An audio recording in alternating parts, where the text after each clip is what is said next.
I don't push until I know that I can. I don't put any more in it than I think they can take. But I got years of experience, and I can cut down some of my language and my words. I get better results faster. Okay, now you get into the next session here, and you start the therapy. You get the person down to the library, and you sit them in that comfortable chair. You have a discussion with them. You see, by this time, the library is a familiar set of circumstances. It's a nice place to go and think.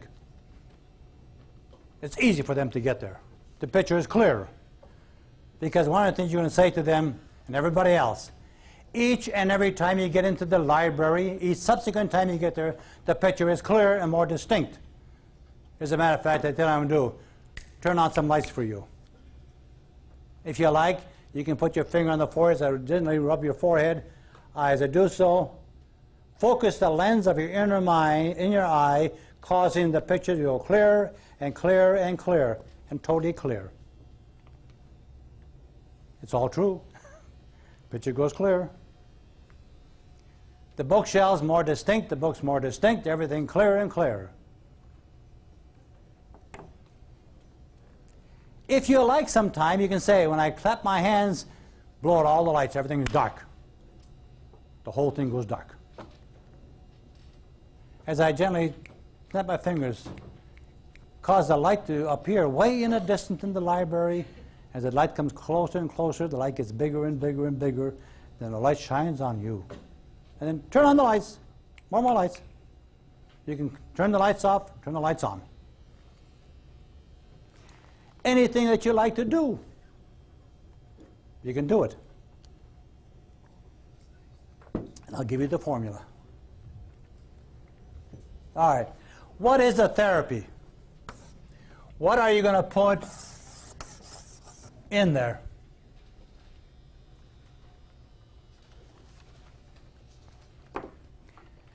All of your suggestions, all of the language you use in all of your sessions for hypnosis, every session, all the time, must be, again repeat, in the present tense.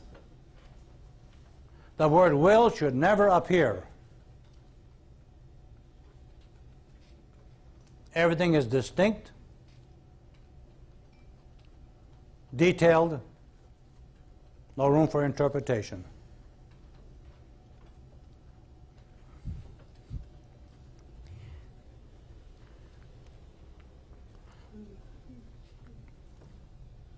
He came to you and he says, guess who I am? Who am I? He tells you who he is. He's a drinker. He's a lousy worker. Doesn't like his family, his friends, and so forth. He's a guy who can't work and can't pay his bills. He's not responsible. He's a jerk in every respect. He says, this is who I am. And why is he that way? Because he's got all the messages in there. This is who I am. This is what I do. This is the kind of fellow I am. And what did you do? You got rid of all of his problems. You threw them all out and away they went. The therapy is now, you're sitting in that comfortable chair in your library, and imagine that you could reach into the future and bring the future down over you and into you. And now you do the things you like to do. You're the kind of a person you like to be, and you feel like you like to feel at any time, any place. So you're taking care of three things: their thoughts, their events, and their emotions. You take care of all of them.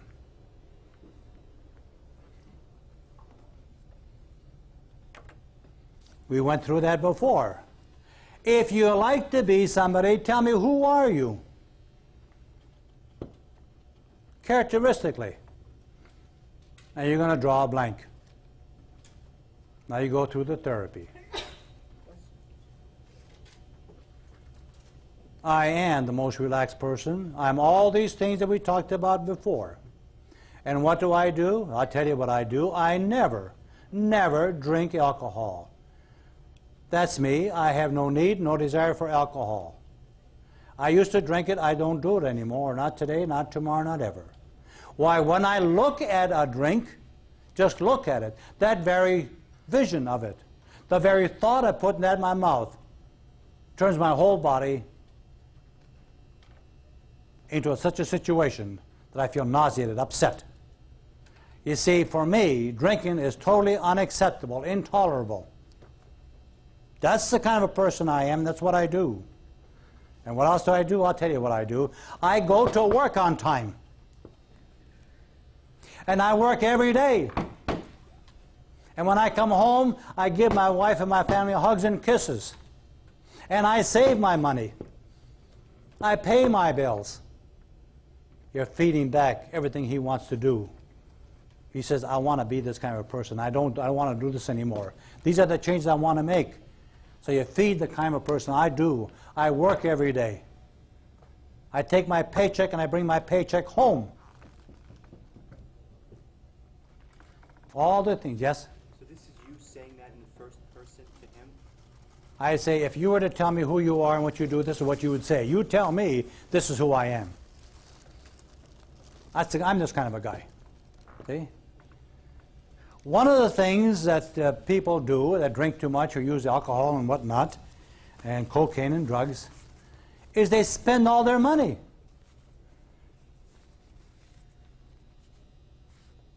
You may want to put in here a guilt book. Might be advisable to put them all in one, a guilt book. You see, they feel guilty for what they did. So I say to this person, when you get your paycheck, you find out, it might be every week or every other week on a Friday, when you get your paycheck on Friday, I want you to understand that that paycheck is not yours. That's right. It doesn't belong to you. You worked for it and you got it. And it's there. But you see, it isn't yours. Because part of the paycheck, you're going to tear off part of it and put it aside because that belongs to the grocer. Part of the paycheck belongs to the landlord. Part of the paycheck belongs to the mortgage company. And part of the paycheck belongs to the doctor or the dentist. And part of the paycheck belongs to the utility company. And part of the paycheck belongs for your car payment. And part of it belongs for your clothes for the kids. And part of it belongs for your wife for things she has to do. And part of it belongs to the grocery store. And just maybe, there might be a tiny little piece for you. Just maybe. Because part of that's for vacation. So I want you to understand what you've been doing. When you went to that store and you bought the alcohol, you paid it over the counter, you took your kid's shoes and you gave it for the alcohol that you drank. Shame on you. You took the food, you took your wife's present, you took the church donation, you took all this stuff and you put it over the bar and you blew it all. What the hell's wrong with you? But that's okay because you decided to make a change. Congratulations. So understand, this is not all yours. And maybe just a piece of this belongs to you. And I'll tell you what, it's a tiny, tiny little piece. That's all that's yours. No more than that. So understand, when you spend it, you're spending your child's shoes. You're spending your wife's Christmas present. Oh, I'll tell you what, you turn this guy inside out. Now he's, for the first time, beginning to understand on the subconscious level what a real jerk he's been. And he says, I want to make a change. Now who are you? You're the guy who pays these bills. You take that money, you pay the bills, you buy the shoes, you buy the presents, you buy the Christmas tree presents, you buy all these presents, because that's the kind of a guy you are. Honest and trustworthy, reliable, lovable, careful, wonderful. And you pour it on. You're doing it on a subconscious level because you see, for this guy, whatever you say is true.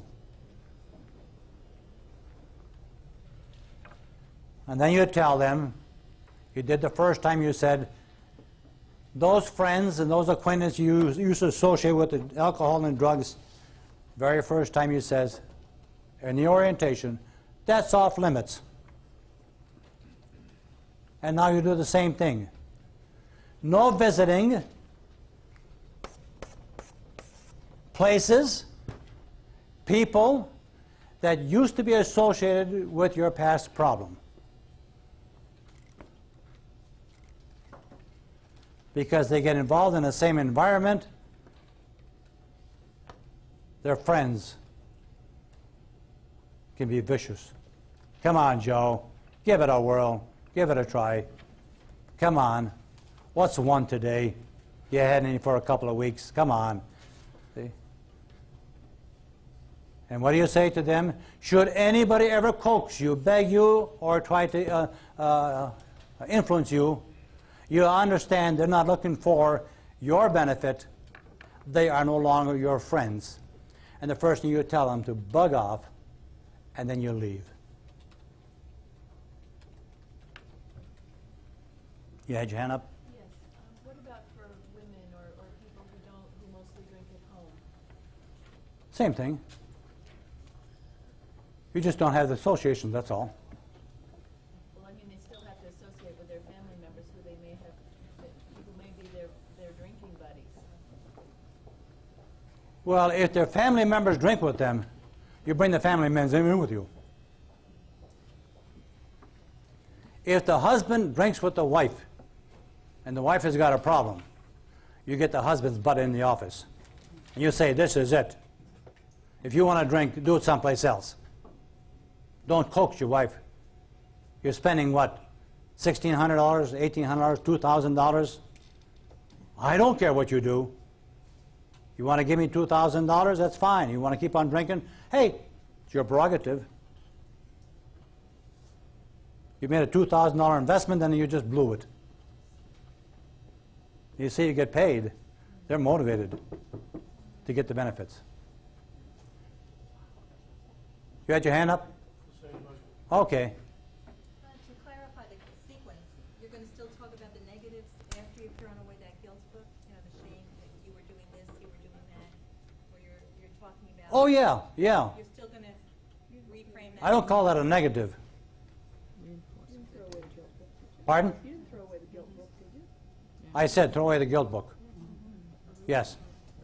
If they say I'm guilty because I did all these things and I should have done this and should have done that, then you say to them, this is what you've been doing. And you made a commitment not to do it anymore. You see? You spent some of the money. It's not your money anymore. From now on, what do? You take the money you used to spend for the kids' shoes and the rent, and now you pay that. You don't waste it anymore. This is what you do. So this is who you are. And they say, well, I am this kind of a person. You see, they become the person that they think they are. When did you do the shame review part? In the not so nice section? Before they threw away the guilt book? When do you say that you spend it on your kids, did this, is shame on you? When did you do that? All right.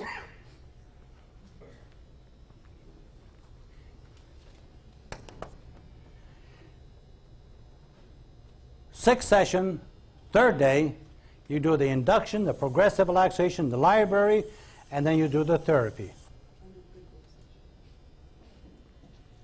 We're not good books or bad books or not so nice books or other books. We go right into that library chair. And now you say to the person, imagine that you made a transition, you're now the person you like to be. And now you do the things you like to do. And now you feel like you like to feel at any time, any place. So if I were to ask you, well, tell me, since you made that transition, and you made the change, and you're different than the person that you used to be, who are you? Tell me, who are you now? Totally lost. Can't tell you. Then I say, if you think Now, if I were to ask you, tell me who you are, I would expect you to say to me, this is who I am, and this is what I do, and this is how I feel. I'm that wonderful person. I don't do the alcohol and drugs and all this stuff. I look at it, I don't think about it, it's repulsive and the whole thing that we went before. And then I say, and then we go a little farther. I say, you know what you used to do? You got paid. And you took that paycheck.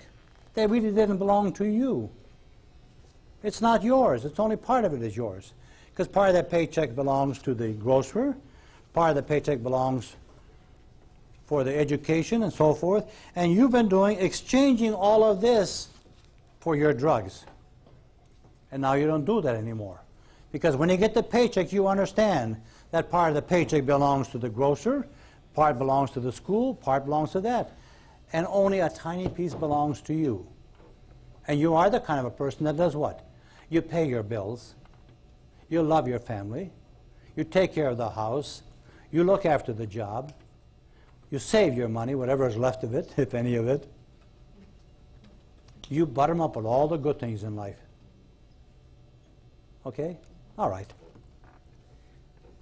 Now you've done all this work, and now it's time for you to teach self-hypnosis. So day 4, session A, is teaching self-hypnosis.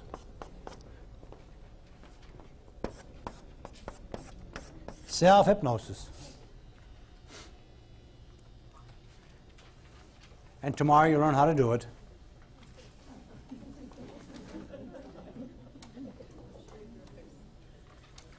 Should we do it now?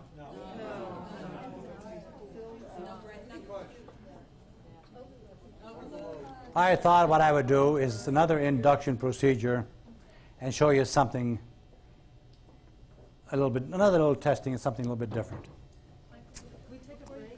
Can we take a break? We can take a 5-minute break. Yes? Before you go on, would you clarify that when each time they go to the library, they don't go to the nice books and not so nice books, just that first time, or is that correct? I did that up here. Well, I don't know that everybody.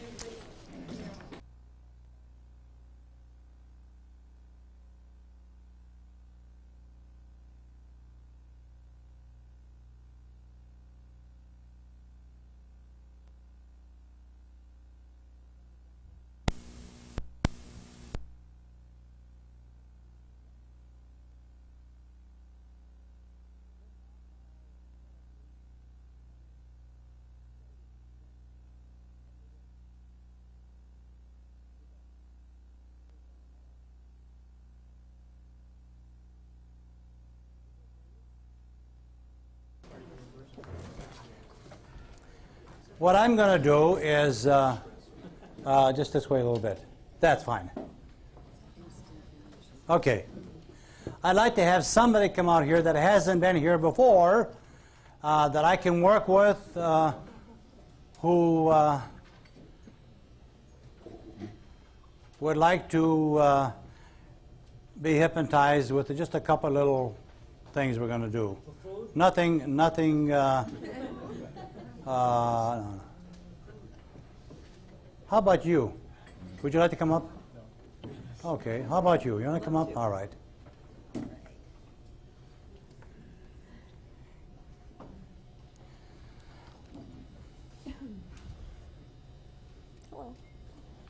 Hello. You know what happened to you just now?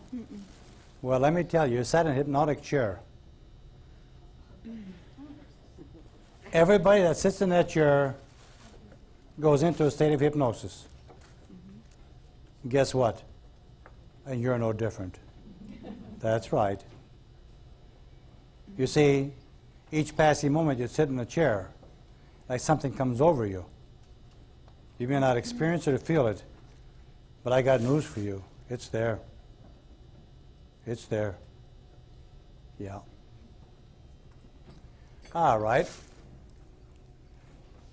Look at the palm of my hand. Come on, stay with it.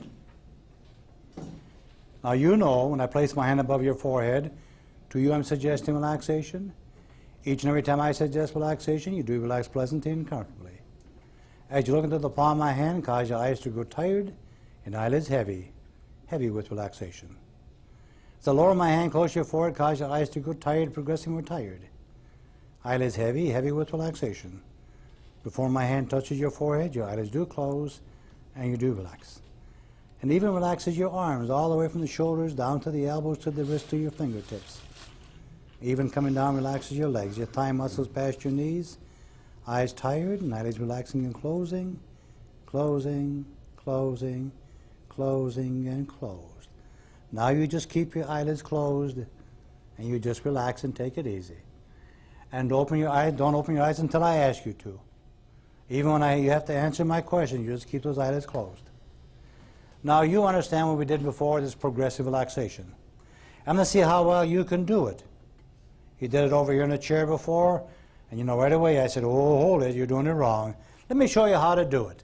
Now you listen to what I have to say and give you an idea that you're going to learn something from me. So I'm going to ask you to think about your eyelids and you relax your eyelids. Come on now, go ahead. You make those eyelids comfortably closed, pleasantly closed. You bring upon a feeling, a symptom, a sensation that for you is pleasant and peaceful, restful and relaxing. Think about those eyelids and eye muscles. You might even want to think to yourself, hey, my eyelids are closed. It's nice and dark back here. It's quiet and pleasant. And all the people in this room, you see, they just disappear and they're gone, and that's okay. You find nothing bothers you, nothing upsets you, nothing disturbs you. As a matter of fact, everything that you hear, everything that you think about just causes you to relax even deeper and deeper, feeling more comfortable, more pleasant, more peaceful, your whole mind and your whole body. So now you direct your attention to the forehead and you relax the forehead. And being a charming woman like you are, picture and imagine. Right in the center of the forehead, you got a nice blob, a handful of creamy, fluffy lotion. If you like, you can give the lotion a color. And now you know from past experience that lotion is soothing, lotion is comfortable, lotion is pleasant, and lotion even penetrates. Seeps in the tiny pores in your skin, sending this feeling of peace and relaxation, rest and tranquility deep, deep inside. Imagine that you can experience the sensation as lotion slowly begins to absorb the warmth of your body. As the warmthness is absorbed by this lotion, the lotion slowly begins to spread and flow, slowly across your forehead, soothing and comforting, resting and relaxing and penetrating deep, deep inside.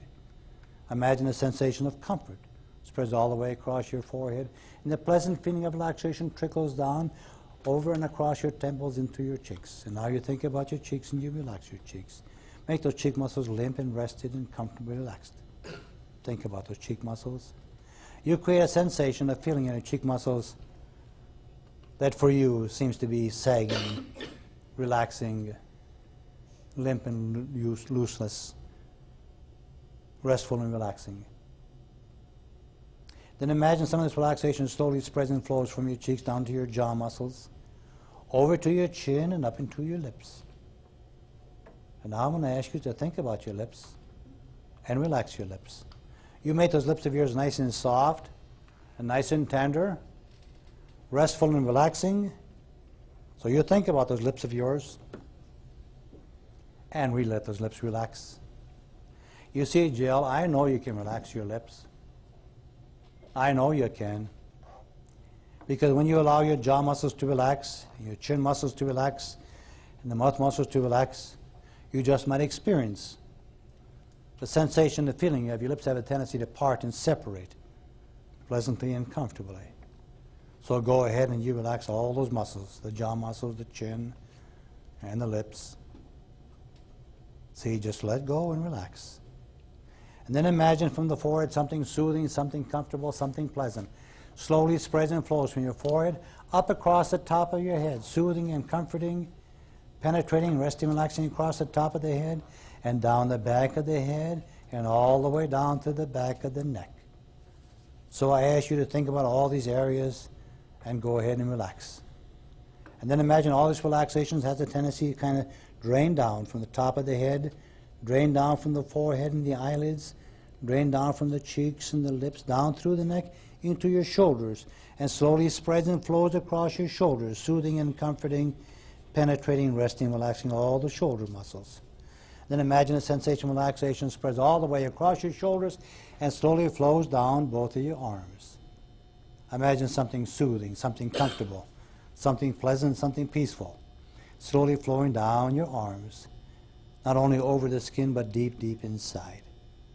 Imagine something penetrating, soothing, and caressing, resting, relaxing all the muscles in your arms, all the tendons, all the nerves, all the fibers, all the tissues, everything all the way down, down, down to the elbows.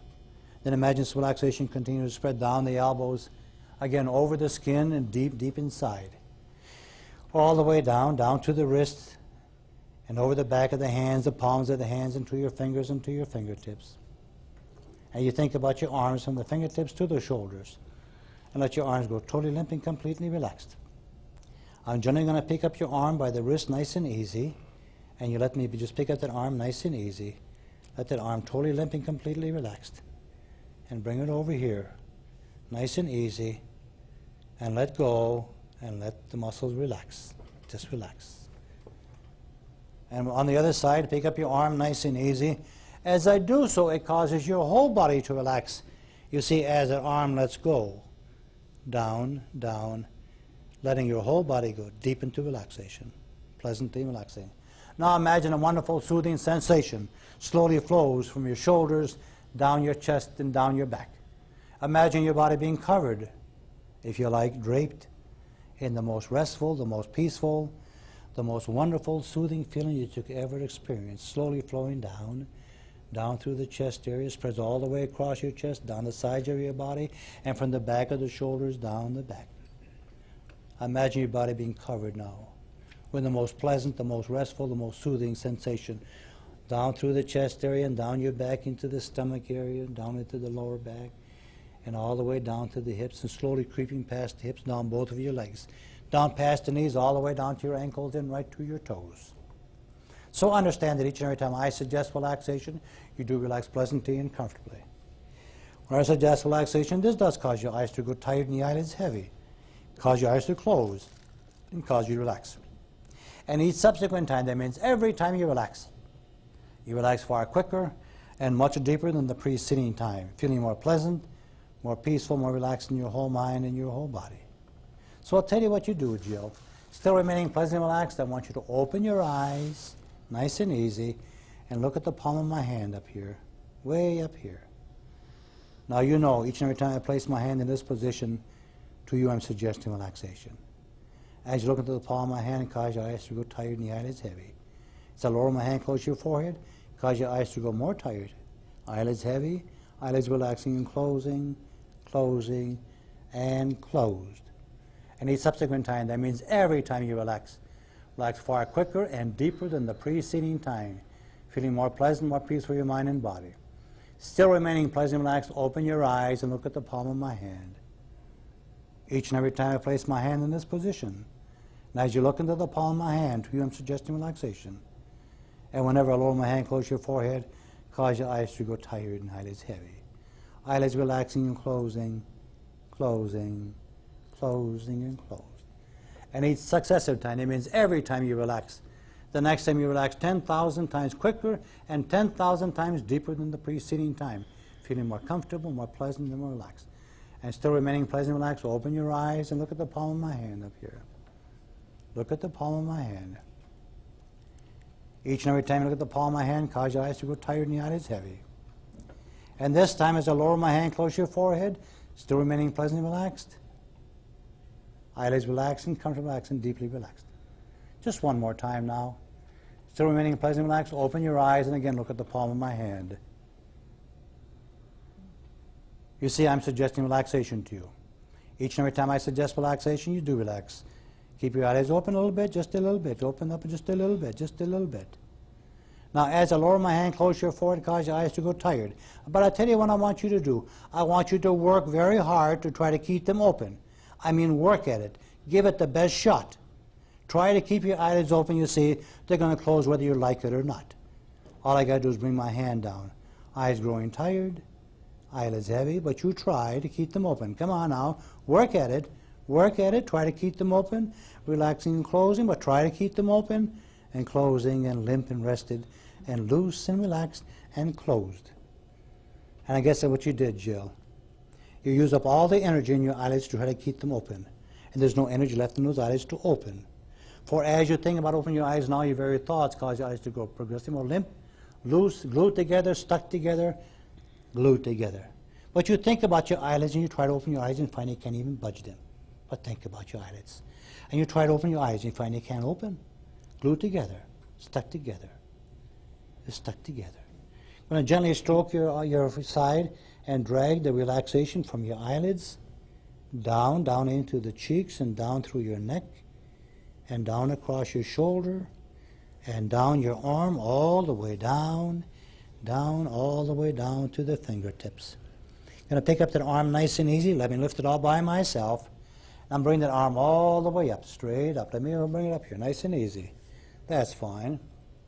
Now as I gently squeeze your shoulder, it causes the shoulder muscle to lock tight. Tight. As I bring my hand along your arm, cause the muscles to grow stiff and rigid. Like a steel bar wrapped in steel bands. Elbow locked in place tight, muscles growing stiff and rigid, wrist locked in place tight, fingers extended. Stiff and rigid, sturdy. 5 steel bands, 1, 2, 3, 4, 5, twisting and turning, twisting and turning. Steel bands wrapped around a steel bar, stiff and rigid, solid. Why, like your body's a trunk of a tree, and your feet are the roots buried deep in the ground, and this arm is the lowest branch of the big tree, and children swing on it and play on it, jump around it. Nothing can change the position, nothing can move it. Solid steel bar, solid, lowest branch of the big tree.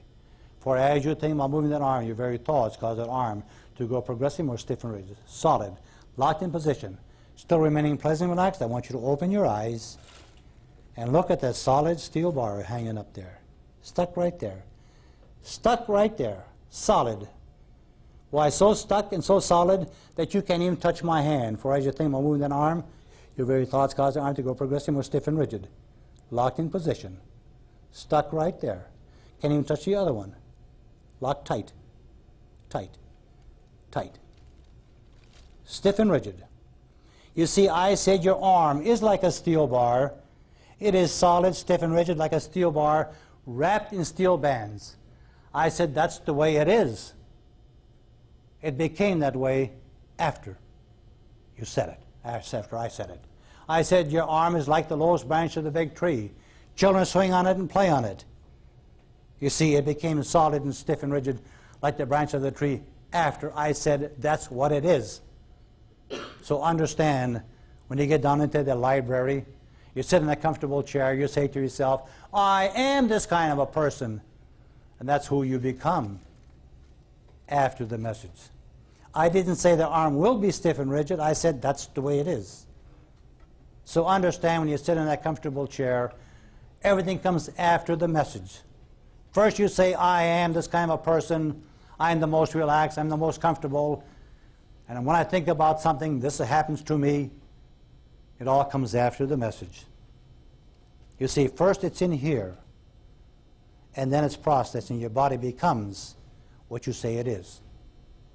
It's after the message. If you don't put the message here, it can't do it with here.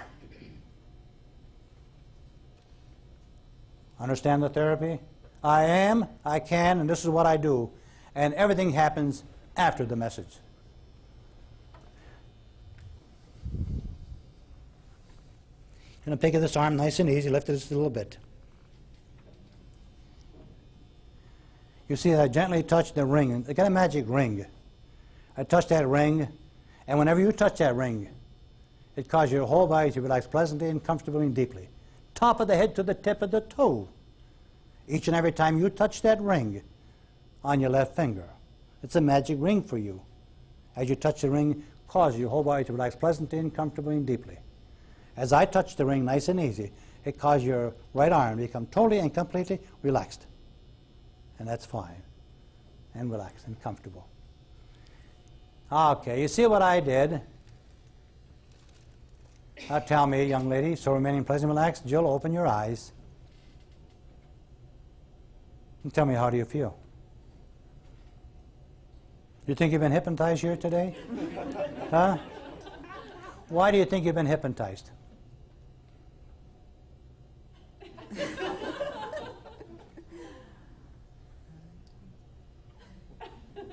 Any reason for it? No. Okay. You see, when a person can't keep their eyelids open and when a person can't open their eyelids, they say, yep, now you did it to me. I don't care what you may do in the way of testing. They can't lift their arm and they can't lift their legs and they can't talk and they can't do a lot of things. Going to take your arm nice and easy. Going to just stroke that hand. As you stroke that hand, it causes that hand to become totally numb and completely useless, numb and useless. You're going to take that hand and put it in your neck and stroke it gently, easy. And as you do so, cause the numbness to flow into your throat. The numbness spreads into your jaw muscle, into your chin. Numbness flows all the way up into your lips, between your lips, into your mouth, touching the tongue, causing the tongue to become totally numb and useless. Numbness spreads all the way down in your throat, touching the vocal cords, causing the vocal cords to become totally numb and completely useless.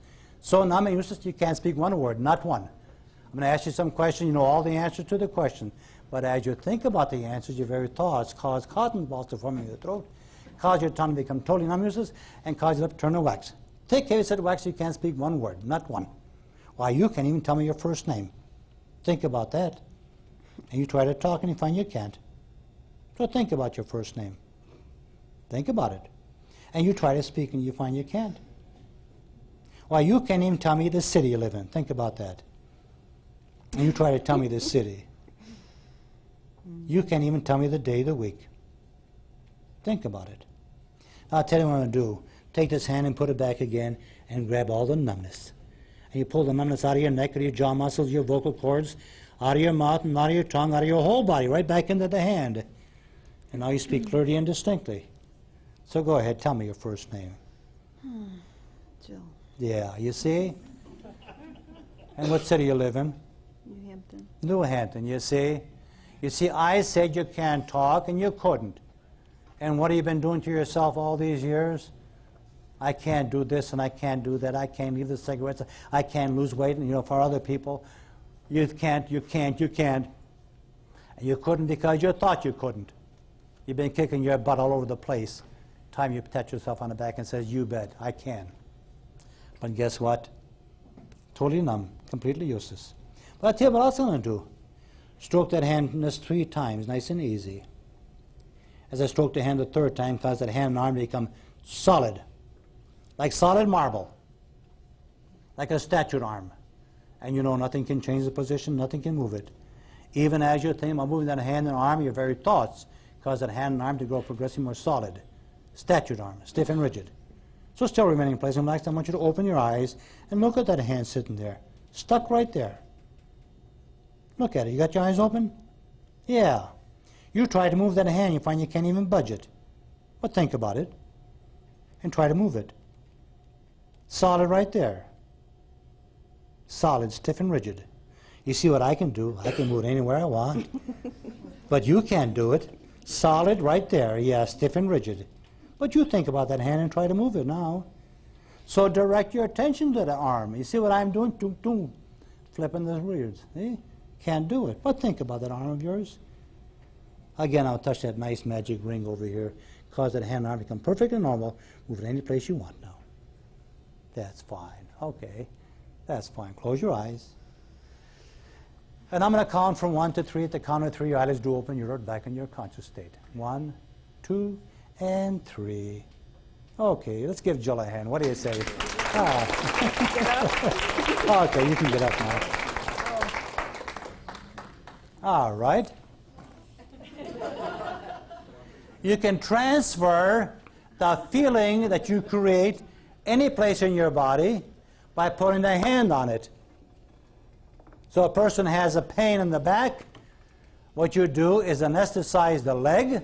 You put the hand on the leg, and you say the hand acting like a sponge now absorbs all the numbness, the useless feeling from your whole leg into that tiny little hand, causing the hand to become totally numb and completely useless. Numb and useless. Going to pick up that arm nice and easy and put that hand any place where you have a pain.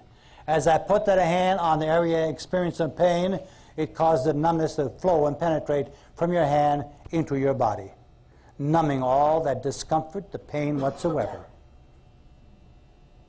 You transfer the numbness in there. We do something else if you like. Make that hand totally numb, useless, and say that hand now, and touch it nice and easy.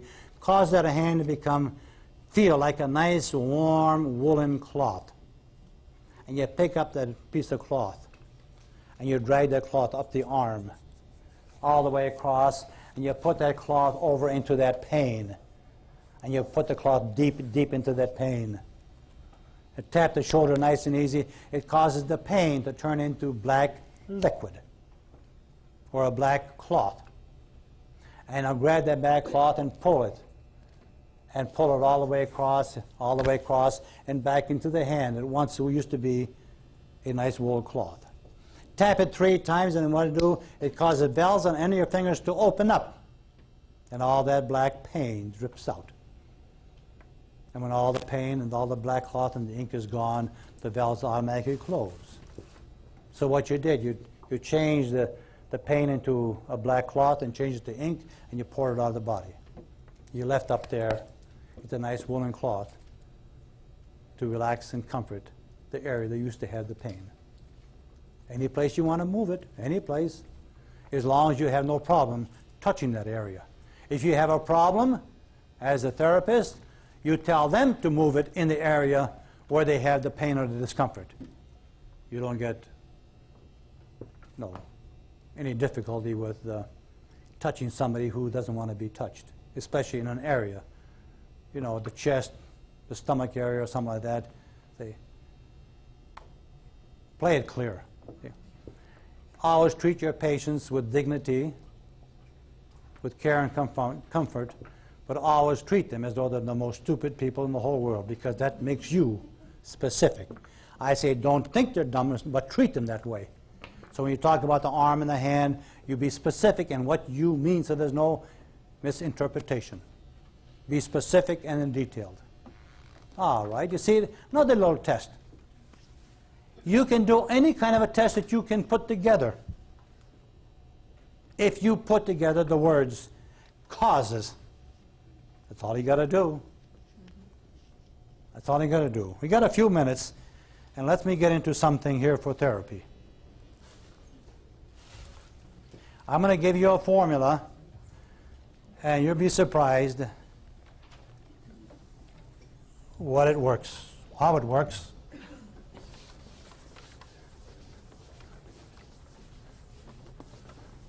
When you teach a person self-hypnosis, you're going to have them repeat and compound these suggestions that you gave at the initial session. The patient in self-hypnosis is going to think about something or do something.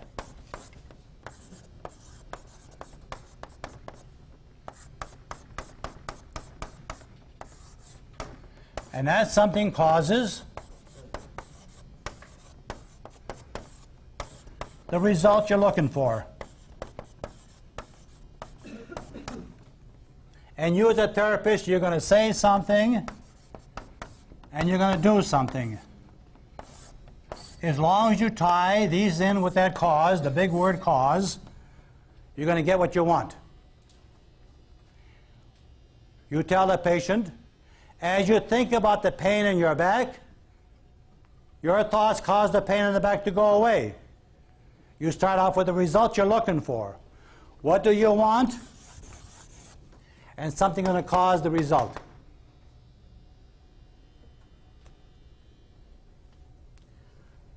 Do something. As you walk into the examiner's office for the test, as you walk into the examiner's office, each and every step causes you to relax deeper and deeper. As you walk and as you stand in a checkout counter line, in a grocery store, a drugstore, or someplace, as you stand in this line, your thoughts cause you to relax deeper and deeper, because every moment you spend in that line cause you to relax even deeper and deeper. People who say they can't stand in a checkout counter, they go bananas standing and waiting. Yeah, you say, hey, as you do this, as you stand there, each passing moment causes you to relax even deeper and deeper. As you think about standing in that line, that's your problem. As you think about going into the elevator, as you think about going to the elevator, your thoughts cause you to feel totally and completely relaxed because you are the most relaxed person in that elevator. Each passing moment in the elevator causes you to relax even deeper and deeper. You tie the whole thing, what you think about and what you do, and you're looking for the result. And you get the result if you tie the word cause into it. And why does it work? Pardon? It's the truth. That's right. It's the truth. That's why it works. And you, as a therapist, you're going to say something or you're going to do something. As I gently stroke your arm, that causes that arm to become totally limp and completely relaxed, if that's what you want. As I stroke your arm, it causes your arm to become stiff and rigid. As I do this, causes something to happen. As I touch you on the ring, cause your arm to become perfectly normal, move it any place you want. You see? What is that something? Anything that you can put together. As you watch the clouds fly by or roll by, as you feel the sun on your body, causes whatever you're looking for. Doesn't have to have a relationship between what you're looking for and what that something is. It can be anything. If you want something down here, you have to find something that causes the result you're looking for. This can be anything at all. But the person has to think about it or do something. You're going to have a lot of problems. How do I get rid of it? There's your formula. You're going to do something or you're going to say something that causes something to happen to this person. Because I don't care what you say or what you do.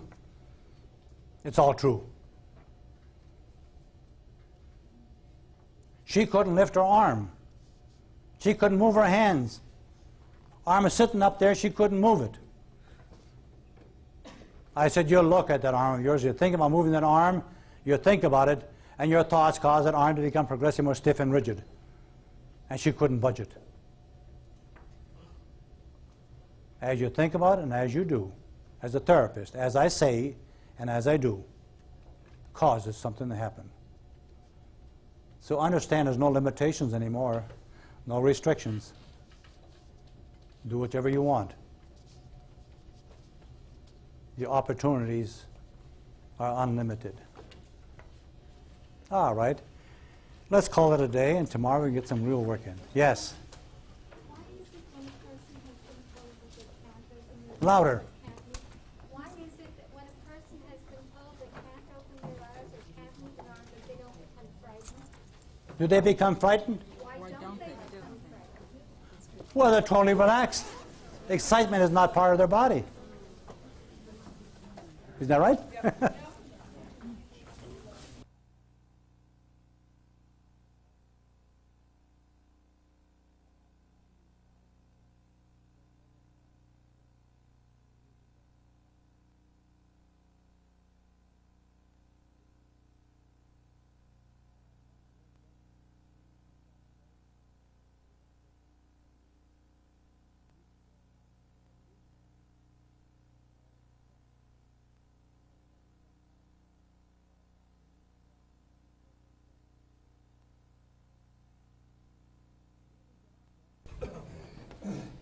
We spent all day Friday talking about what it takes to take that conscious awareness and push it down. Make it less efficient, that's all you're doing. Allowing the subconscious mind to come to the foremost.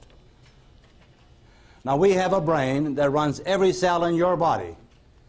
Every cell in everybody's body.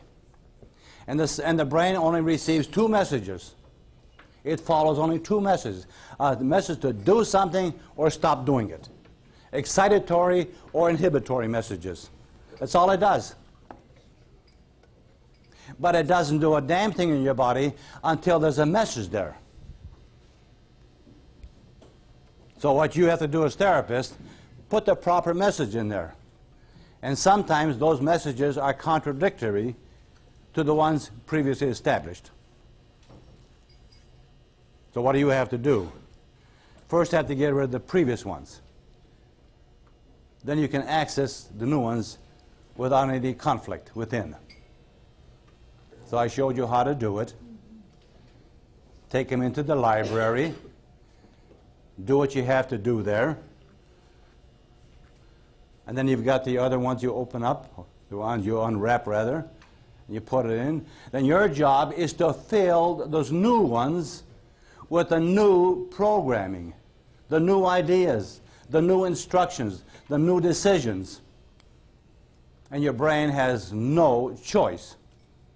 It doesn't make a decision. The brain only is an organ in your body that stores the information and it programs it. The thinking is done on the consciousness, either subconscious or conscious. That's where the thinking is done. It's like when you decide to go to the bathroom.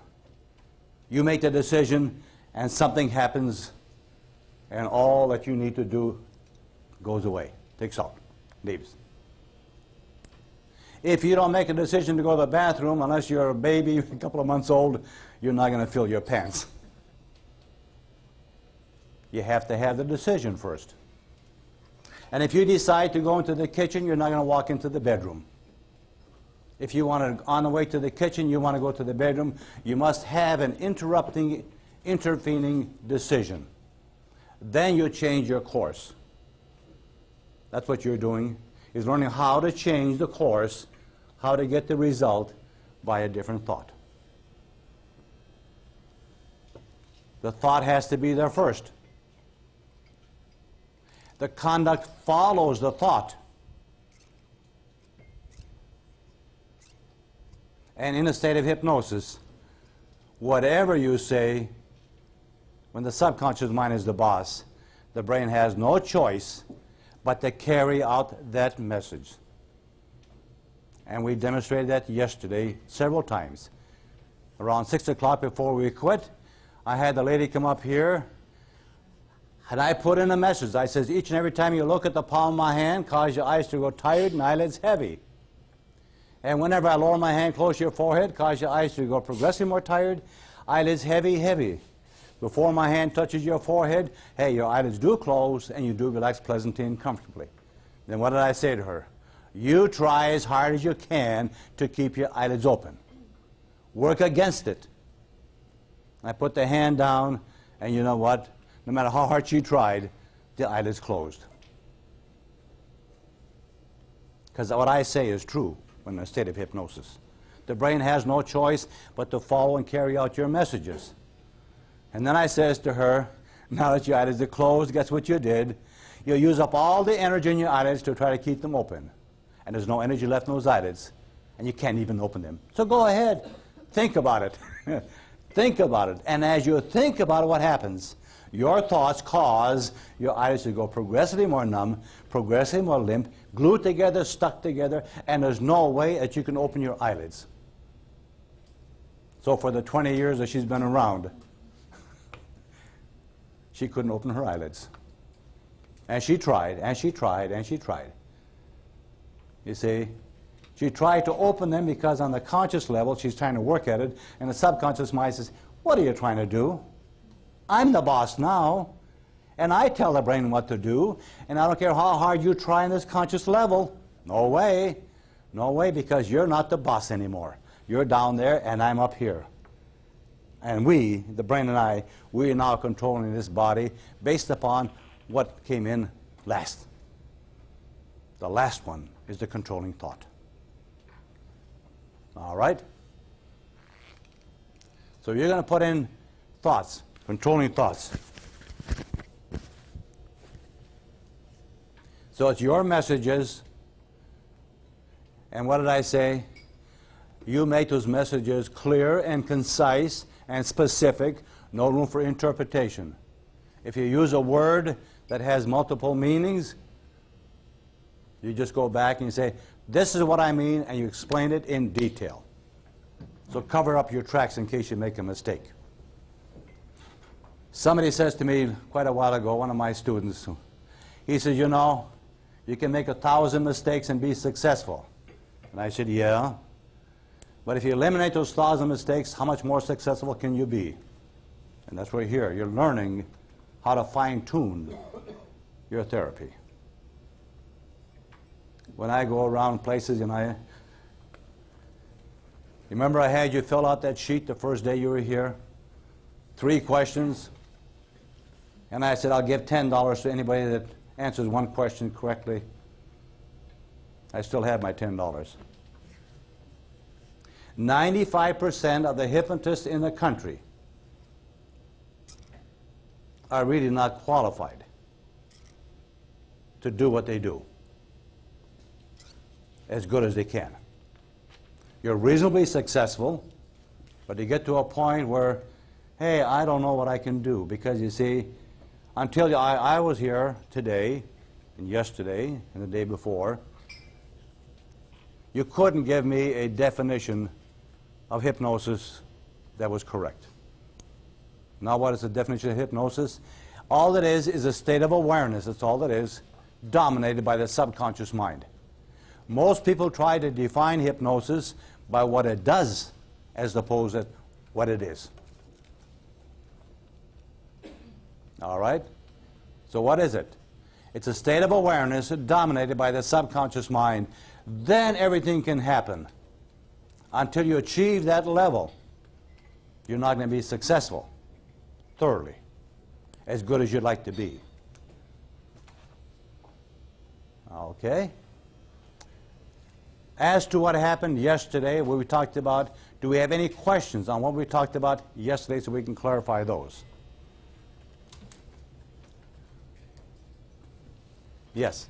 When you were talking about working with patients with weight and overeating, Yeah. do you ever talk about exercise with them? Yes. Question is, when you work with patients that are overweight, do we talk about exercise? All right. You might want to understand more about how the body functions. You see, for weight people, your body comes in 2 sections. You got the functioning organs, the heart, the liver, the kidneys, and so forth. And then you've got the lean and fatty tissue. And your functioning organs live off the rest of your body. Because your body is doing what? It's breaking down the lean and fatty tissues, and you're creating human energy. And this energy absorbed.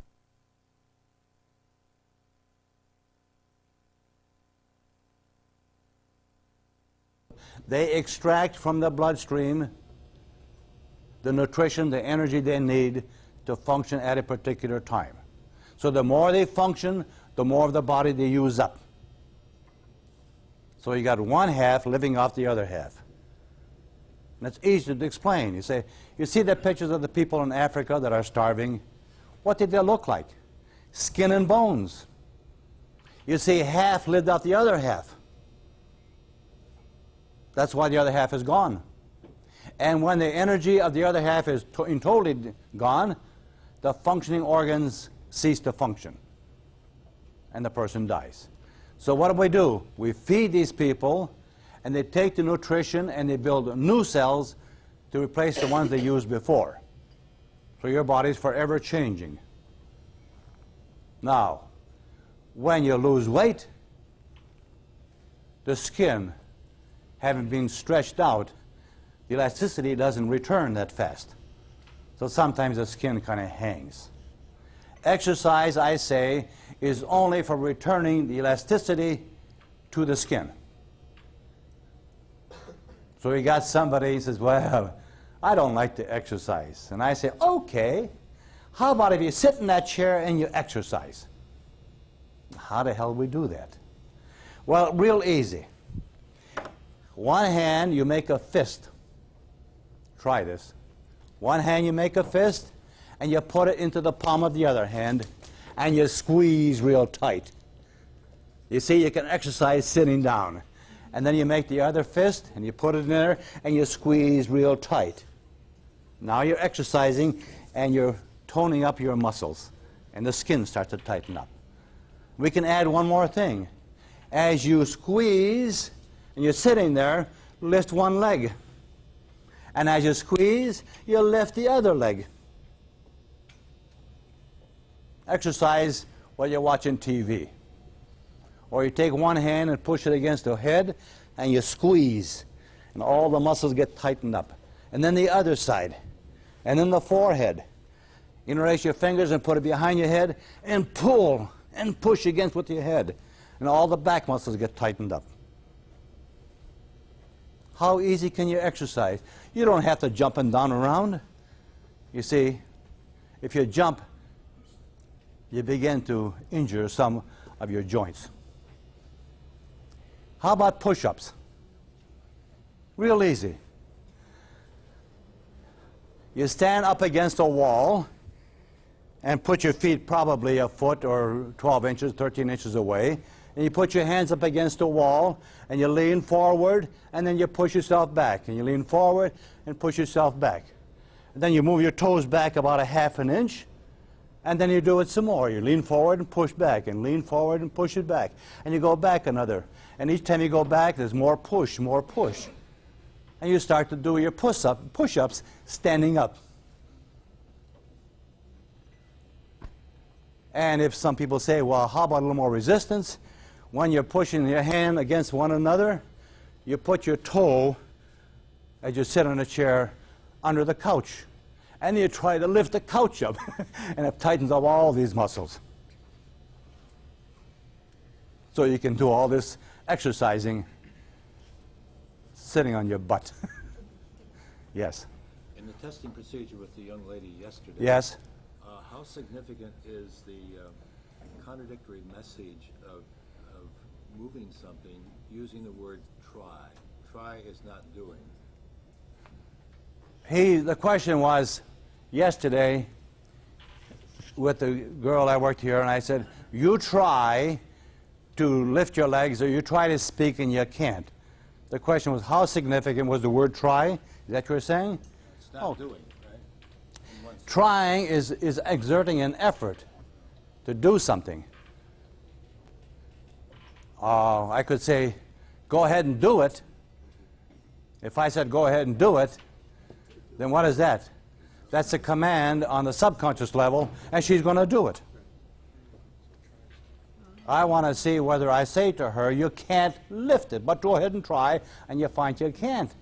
I kept saying, you can't, you can't, you can't. So when she tries to do something that she could ordinarily do all the time, my message was, there's no way you can do it. So if a person is a smoker and they say, you know, I've tried and tried and tried and I can't quit smoking. So now when they do the test, you try and you can't do it, you say to the person, you know what, it isn't your fault you couldn't quit smoking. You're a loser from the very beginning because you had it up here, I can't quit smoking. So I don't care how hard you tried, you couldn't. So please don't blame yourself. Oh, you took the guilt feeling right out of him. You say, oh, that's right, it wasn't my fault because I had the wrong messages up there. Make them feel pretty good. Yes? I asked this yesterday, and I'm not sure I got the answer. It was when you're in the library with the No Excuses book and the I Can't book, that's when you tear out the pages. With the no excuses? Or with the excuses. All right. That's when you tear them out one by one. Yes. Can you give me the reason why you don't tear out pages on some of the other problem books? Sure. Because if you open the other book, there's pictures in there of their past experiences. And you're going to run into a traumatic situation, and the person is going to relive and scream and holler because you're going to activate the emotion that they experienced at the time they had the event. So it's too Unless you cover up by saying you're going to see yourself as a third person. So I say you never, never open up the problem books. The only ones that you open up and you tear out the pages because there isn't any pictures in those, in the I can't and the excuse book. For smoking, do you also do the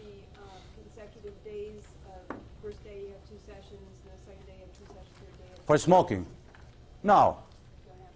One session. One session, period. One session for the therapy. Okay. That's doing the induction, the progressive relaxation, the library, and the whole thing. And if they're a good subject, and if they follow, and a good subject is, when I say you can't lift your leg, it doesn't budge. I may go into teaching self-hypnosis. I make a tape for them. I haven't come back to see how hard they're doing their self-hypnosis. Maybe two, I may teach self-hypnosis the second session. It depends upon time. They may be late. If they're late or it's late in the afternoon, I'll say, well, come on back if I'm tired. That's it.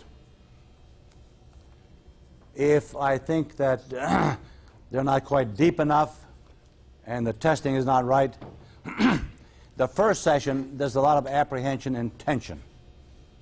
What am I getting involved into? I'm not sure whether I really want to go through with this. And in most sessions, the first session, when you're working with a wife or a woman, she brings somebody in. Second session, it's a piece of cake, leave them alone. Nobody comes with them. Third session, they're more relaxed, better results. So you got to play upon how you observe and how you appraise the individual.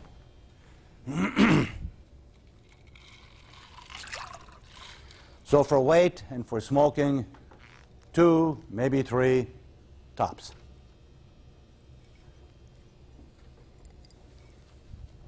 I have a patient who's multiple, and she believes that her father stole her soul. I never thought of hypnotizing her until yesterday when you were talking about multiples. Would you suggest doing going to the library and throwing away that idea, or something a little different for her? What? She said she has a multiple. That means she's got a patient who has more than one personality. Is that what we're talking about? Yeah. All right. And she thinks that her father stole her soul? So how do we handle that? You've been here for 2 days. Let's see how well we can conjure up an answer. The problem book. No. Who's got an answer? The soul has been stolen by the father. On the nice side, a book, special book. On the nice side, got a problem first. Let's get rid of the problem first. How would you label the problem? Pardon? Father book. All right. You see how easy it is? You got a father book. And there may be good things about the father, but you see, they're on the other side. So you explain, there's a book there that has the title Father, and in that book are all of what? Experiences. Are all the not so nice experiences, are not so nice experiences with your father.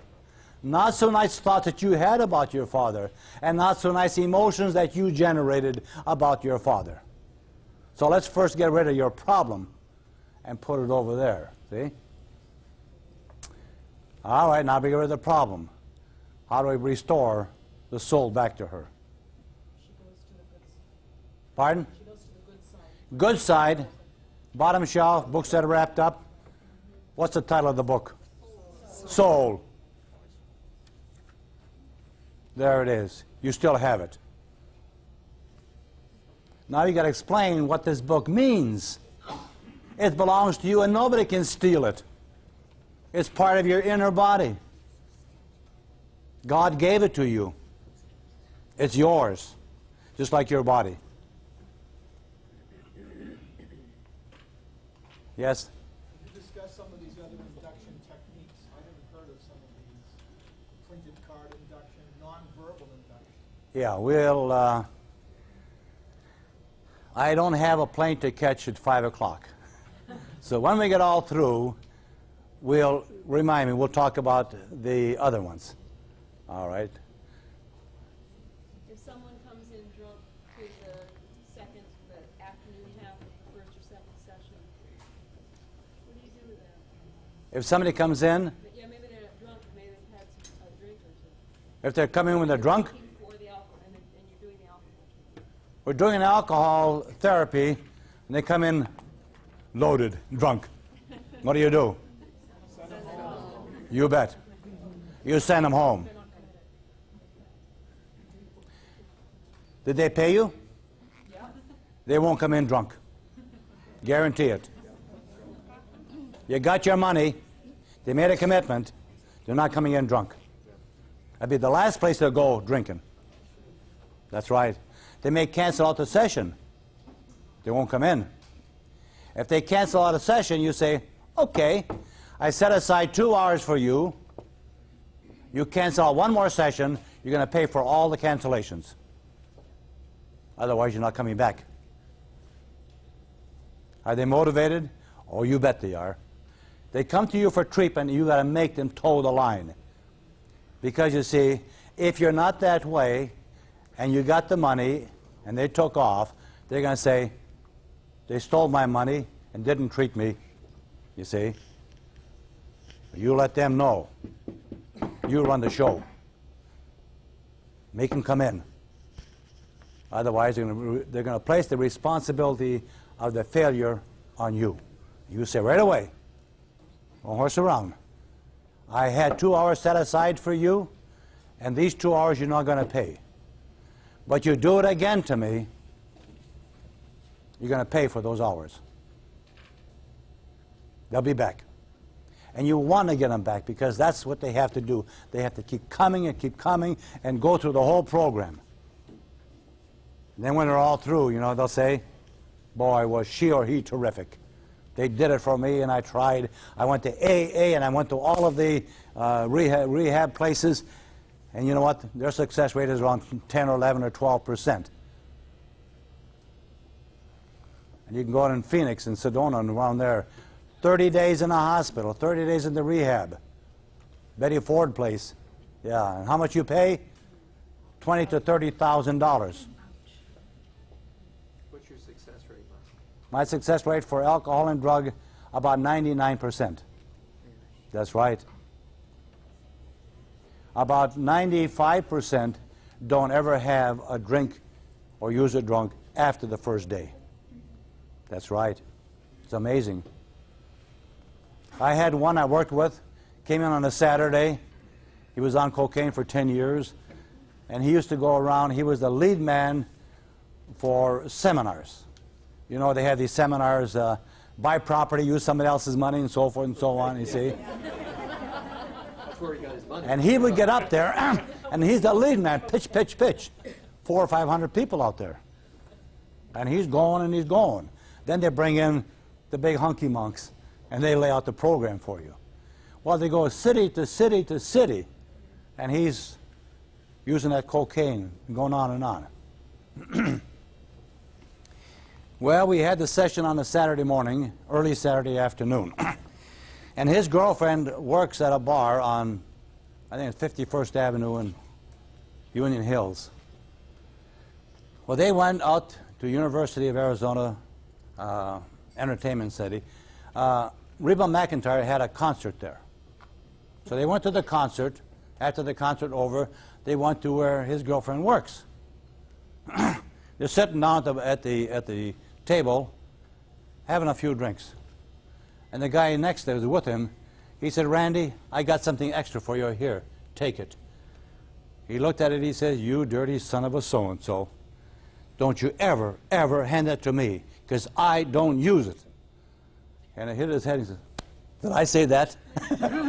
And he got up and walked over to his girlfriend. He says, come on, let's dance. He says, you know what happened to me? And this is what I said. Can you believe it? My God, he says, it works that fast. Well, this is Saturday. So Sunday, he and his girlfriend lived together. Girlfriend's girlfriend came in Sunday afternoon, and she said, Randy, she said, I know you use it. She said, I got a little extra for you. He looked at it, he says, don't you ever come in this apartment with any of that stuff. Don't you ever use it here. Because the next time I see you with it, I'm going to throw you out. And he started to think, God, I don't believe I'm talking like this. You see how it works? if you do the program for 2 days the way I suggested, and we hadn't even finished half the program, but for him, because it was a pretty good subject, we got beyond just that first day. Probably we took care of what we do for 2 days. But he was already there. When he came back in again on Monday, I worked with him and worked with him. Didn't have any problem. In fact, he came back on Sunday. We worked on Saturday and Sunday and Monday and Tuesday. So the next day he come back in again. He was telling me all about this. So it's you get a good result. And it starts right from the very first day. Yes? Any luck with insurance companies for your programs? Well, I worked with cancer patients for 10 years before I started charging. I had to put a program together. I had to show that I'm successful. So I put all the groundwork in. And this 8 patient came to work, came in, and I laid the program out, and I says, he said, I got insurance. I said, fine. Principal insurance company. So I wrote them a letter and told them what I was going to do, and they wrote back and they says, no, we don't recognize the hypnotherapy as being a viable treatment. And I wrote back and I says, I treated cancer patients, I treated other people, this is what I have, and I said, if you want, I say, you call this doctor and that doctor and so forth. Well, they wrote a letter back and they says, yeah, we will pay. How many sessions do you need? And I said, well, called them up and I said, I think we're going to need 6 sessions, 3 hours each. Okay. Going to pay me. I charge X number of dollars. Well, the guy's name is Kim. Kim came in, and he's got insurance, but he's got a co-pay. So I said, okay, you got a co-pay. I said, you're going to pay part, and they're going to pay part. He came in. We used up only 4 sessions. And then it come to the point where, yeah, he has a deductible. He's got to pay the first $35. Then he's got a 20% copay on the balance. So I billed the insurance company for 6 sessions. And I said to Kim, if you ever get it back again, I says, you got a couple of sessions coming. But I didn't get what I thought I was going to get, so I billed them for the 6 sessions. And they paid it. How about for an alcohol program? Alcohol, if you can establish that you're credible and this is viable, fine. If you got a problem, give me a call. I'll talk to them. See? All right. It's a little cold in here. Is it cold in here? All right. We've got the janitor back there. Dave, it's a little cold up here. Could you do us a little favor? Close the door. Yes? When you're working with alcoholics, is there any problem with the symptoms of withdrawal? How do you bypass these times? When you work with alcoholics, is there any problem with the symptoms of withdrawal? Is that what you said? What is a symptom of withdrawal? They go through the hallucination process They go through symptoms, hallucination, the chills, the shakes, the vomiting. Yeah. What are these things that we're talking about? Are they physical or emotional? the physical manifestations of emotional response. It's a physical response to an emotional thought. Shaken is caused by an emotion. I say nobody is addicted to anything. Addiction is not physical. Got to understand that. Addiction is an urge, it's a desire to do something to bring upon a relief you don't have at the present time. That's all it is. You see, the message up here, if I don't take the drug, if I don't take the alcohol, then I can't feel good. Because somebody says, you're addicted to alcohol. If you don't have it, you're going to have all these problems. So the first thing you do is get this person totally and completely relaxed. That's why you do the 3 progressive relaxations the first session. And after the first day, no more addictive symptoms. That's right. If there is any, it's minimal. Not to the point where they can't control it. All right. One more thing I'm going to tell you. You may not like it. When you decide to take care of an alcoholic or a drug user, you keep your door open 24 hours a day.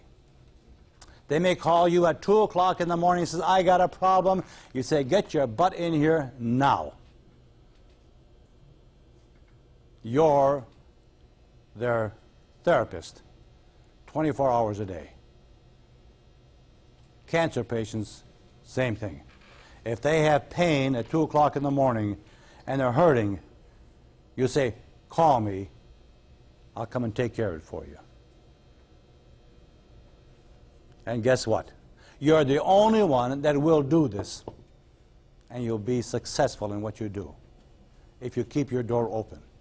They're always there. My friend, he's there or she's there, and if I got a problem, I just pick up that phone and they're going to help me.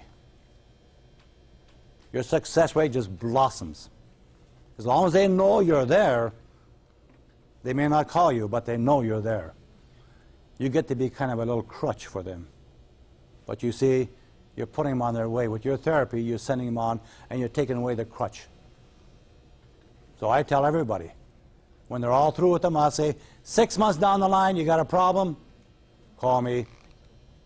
A year, call me. I don't think I had any more than 2 calls, 8 or 10 years. But just keep open. Whether they're smokers or taking care of weight or everything else, say, hey, you paid for the sessions, you paid for the treatment. Come on. I had a young girl call me 2 years after she quit smoking. She called me, she says, I paid for 3 sessions, I only had 2, I got 1 coming. And I said, oh, okay, come on in. I could have said no. She'd have been disappointed.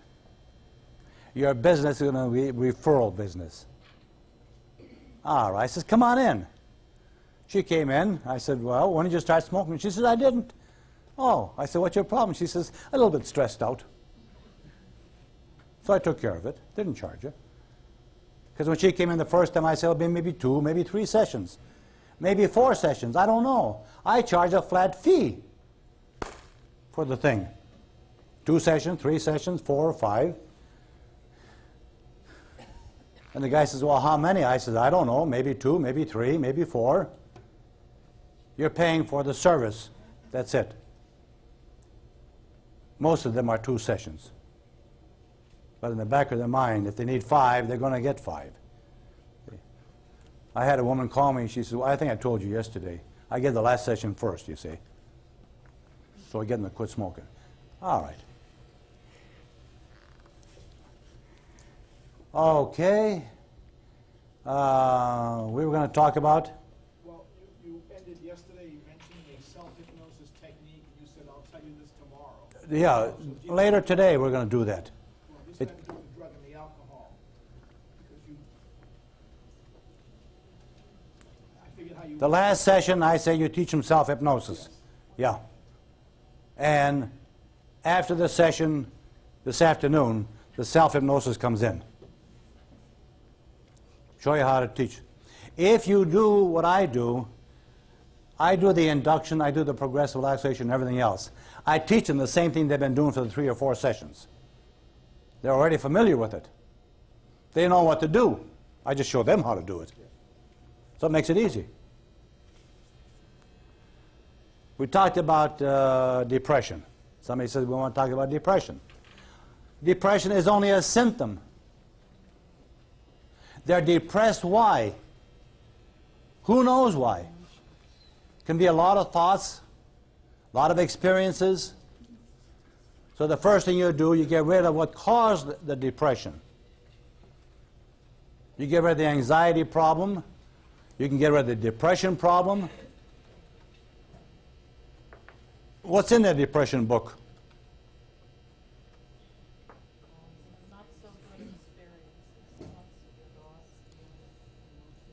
What kind? About what? That cause you depression. Do I know what caused it? Do you know what caused it? Does the subconscious mind know what caused it? Oh yeah. Because you see, it whispered to the brain to create this condition because some messages are in here. So we just take all those messages, all those experiences, and we cast them into that container. Out with it.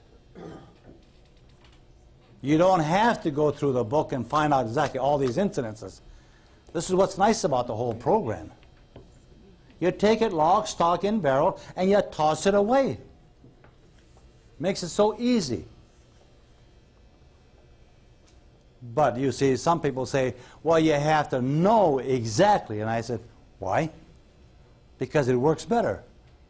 That's my experience. And I said, no, get on my side of the fence and I'll show you it's so much easier. And it is. I told you about the guy that just called me recently. He couldn't believe that it could work so good. And you're going to be amazed what you can do in 2 or 3 sessions. So we get rid of all of the causes for depression, whether they're experiences, thoughts, emotions, or feelings, or dreams, and so forth. You dispose of the whole thing. And now you got the health and happiness, success and desires.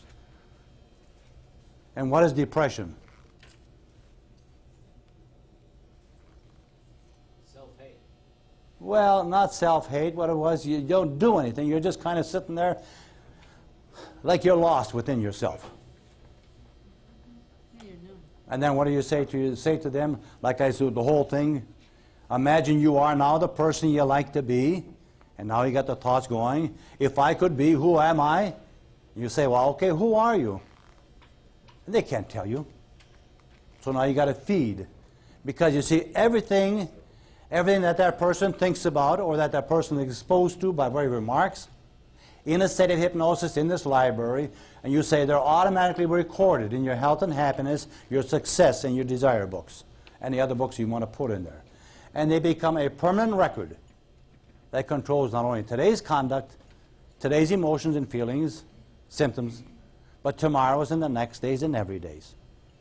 So you're putting a whole new program in there because this is who you are. You see, I says to you yesterday, you can't lift your arms. You can't open your eyelids. And you couldn't. Something that she did every day of her life. And I gave her a false statement. And because I gave her the statement was recorded in her brain, and her brain programmed the statement. And when she tried to open her eyelids, subconscious mind and brain says, what are you trying to do? We're in charge, and I'm not going to let you move your arms or your eyelids because my program is true. She became the person I said that she was. You are this kind of a person. You see, what I created was a reality after the message. If I didn't say you are this kind of a person, if I didn't say that, she wouldn't be that person. So the messages are in the present tense. I am, and I can, and this is how I feel, and this is how I think. And then the body begins to respond. They carry out the messages. You become the person that you say you are. That's simple. Put her hand up here like this, and she couldn't budge it. Eyes wide open and stuck up there. Wouldn't move. I said, you can't. So understand, if we can inhibit body function, then why can't we enhance body function? That's what you're going to learn this afternoon or today. How do we enhance body function? How do we make things work? You had your hand up. Yes, I did. When you're reprogramming, replacing somebody's program with a program about stopping cigarette smoking, do you alter the taste of the cigarette? And do you say something about how it will taste if you choose to smoke from now on? This is how it will taste. If you like to do that, fine. You can say to the person in a state of hypnosis, you know what? Every time you puff and put that smoke in your mouth, that smoke tastes like burnt rubber. Or sulfur if they don't like it. Or it smells like fried liver or onions or whatever the person doesn't like. You ask them. And you ask them right there, Ask them, yeah. or not beforehand? Anytime. Find out. I ask them, sitting in a state of hypnosis, tell me, what is so repulsive for you you wouldn't put in your mouth? And they go on and talk about some food, and I add something else. I said, you ever go down to the service station and watch them when they drain the oil? You say, hey, save a cup, I want it for breakfast. Oh my God, you see? The thought, that's all it is, a thought of drinking that oil turns your stomach. That's all it takes is a thought. That's what you're doing. You're creating thoughts that they think about it. Something happens to them. You want to make it smoke? I told this woman, I says, as you drink tea, it tastes like water. If you drink tea, if you drink actual tea, it tastes like urine. You see? I had a session with good idea for working with people that drink beer.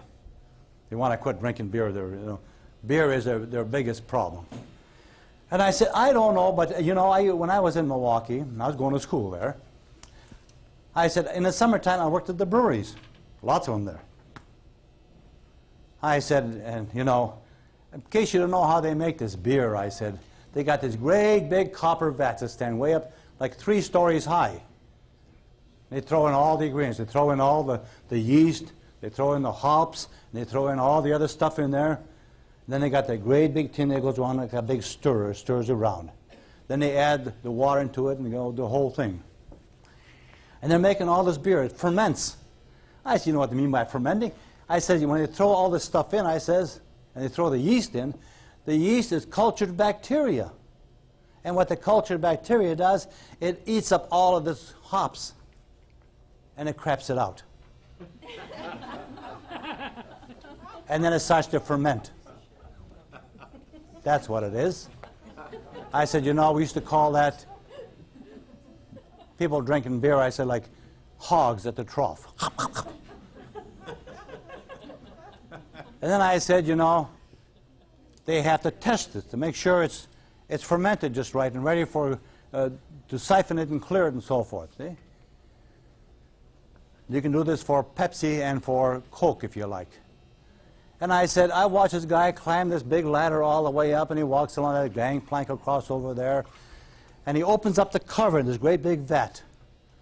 He's got 4 or 5 vials, and he dips in there and he fills these vials like this here. And I'm watching this guy and I think, geez, that's quite a job, climb up there. Gonna get pretty tired. And while I'm watching, you know what he did? He unzipped his pants and he urinated in there. I thought, oh my God. And I drink beer? Oh, goodness. And from that day on, guess what? I never drank a beer. Because I don't care if there's 1 drop of his pee in that whole vat. I wouldn't drink it. I said, the very thought turns my stomach. And I said, when I go to a bar someplace and they open that can and go pop, I can literally smell the beer, the pee in it. You see, you all went through the whole session with me. Is that right? You saw me open that can, you saw the guy up there, and this guy is going through the whole thing. And I said, oh, it turns my stomach and I'm satisfied. It does the same for you. I did this for a girl that used to drink a lot of Pepsi all the time. And she threw it away. Couldn't stand it. Opened up to think that there's pee in there. One drop in the big vat, I wouldn't touch it, yes? Is the main purpose of the relaxation technique to make the conscious mind less in control? Less efficient. That's different. Less efficient. Yeah. All right. Yes? I had asked you a couple of questions yesterday. You said I should ask today. When we started out all of this, you said that the primary focus is on thoughts. And I asked you, what about people who are clients who are diagnosed thought disorder? Thought disorder. They have a thought that messes up their thoughts. Or people who hallucinate or whatever. Anytime a person does something that is not normal, as we consider normal, as a standard. Any person who doesn't have any love. Love is natural for us. Thou shalt love thy neighbor as thyself. I say the 10 Commandments is the natural law within you. We don't have to tell people you don't have to steal. They know it without you talking to them. You don't have to tell anybody not to kill somebody else. They know it without doing anything. They don't need education. That's the natural law within them.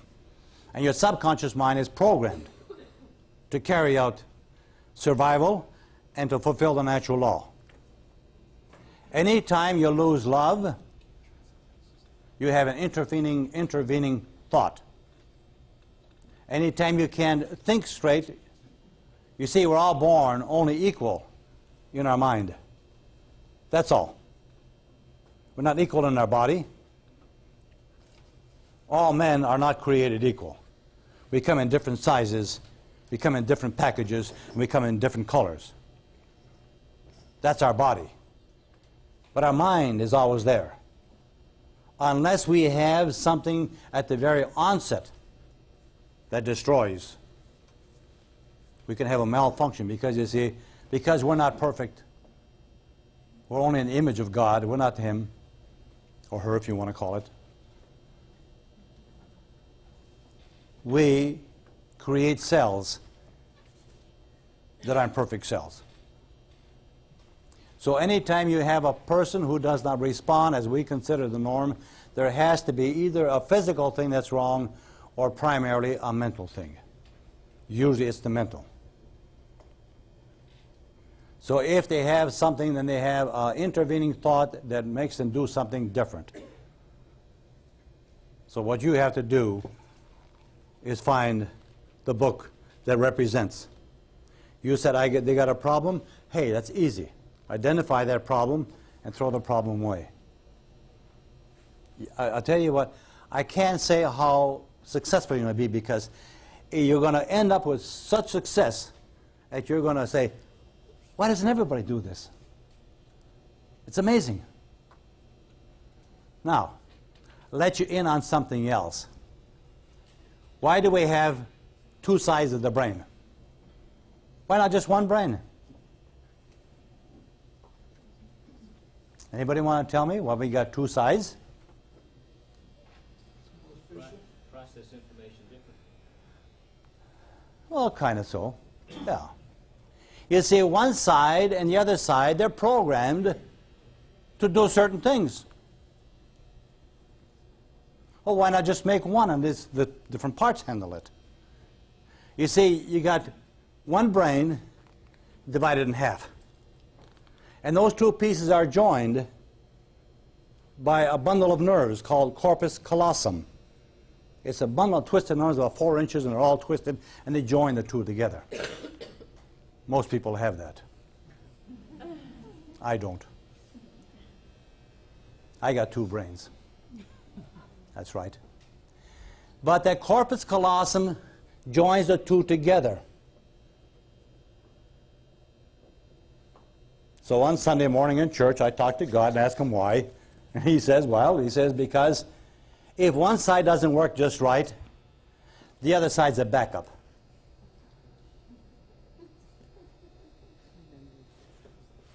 He's thinking.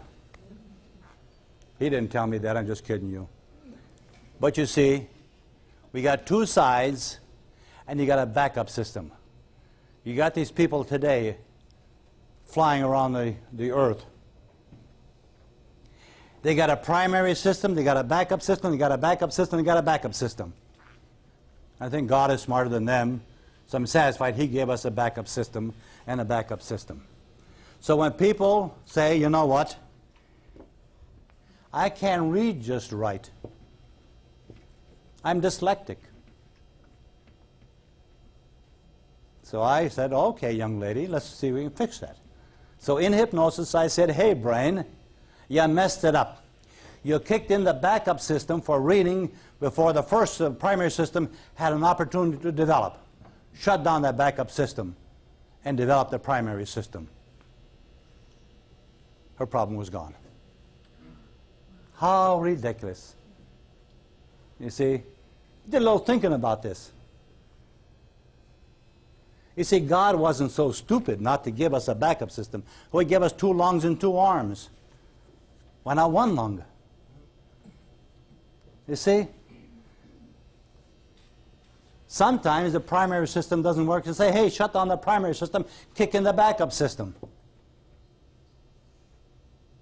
Yeah. I figured this out several years ago. I read in one of the books on the brain or something. There was a miner in England, the foreman of the mine, coal mine. And they were doing some blasting. They set the charge off and everybody took off. And they were gone. And the blast didn't take off. They waited an hour and a half, so the foreman had to go and check and see what the hell was wrong. Well, when he got over there, it went off. It took a 4-foot, 1-inch, solid piece of rod, and it went right through his chin and came right through and out of his frontal lobe. They took him to the hospital. They worked on him. He was fine.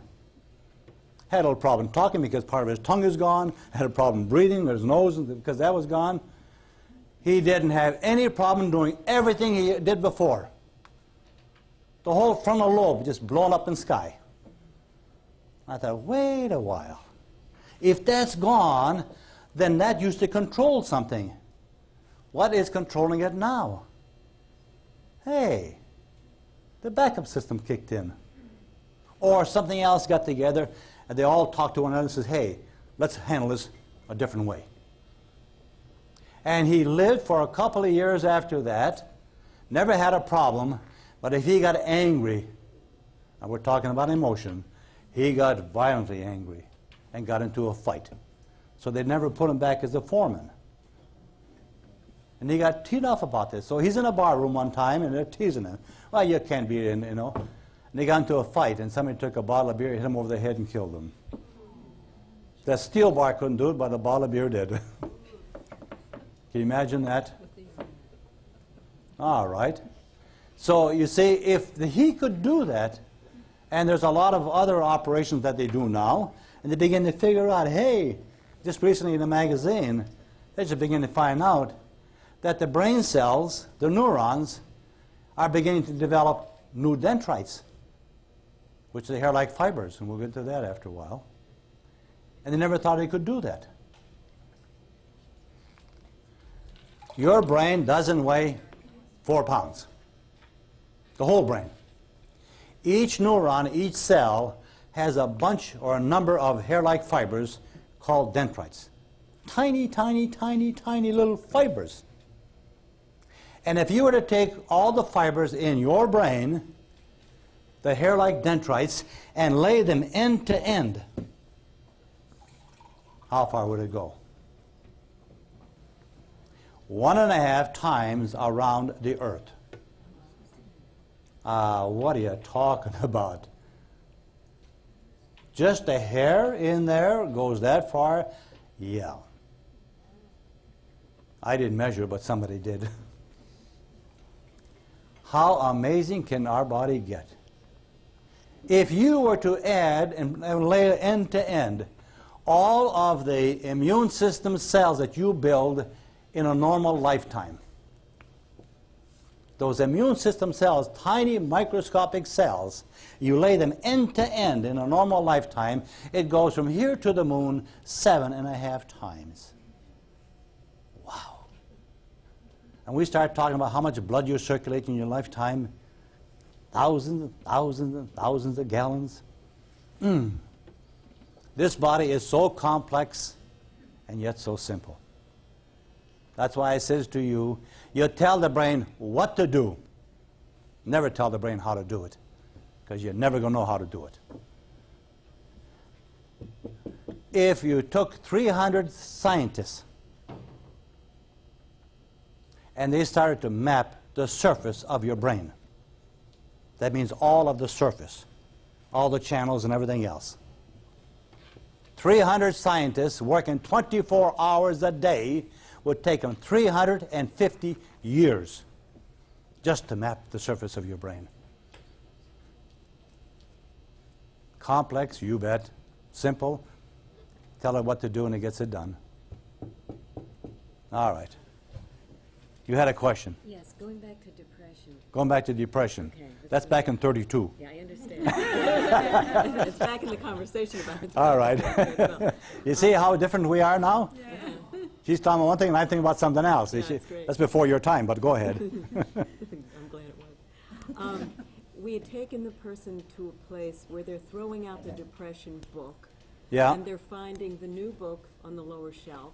On the other side. On the other side. Yeah. That's basically building them back as a happy person, an energetic person.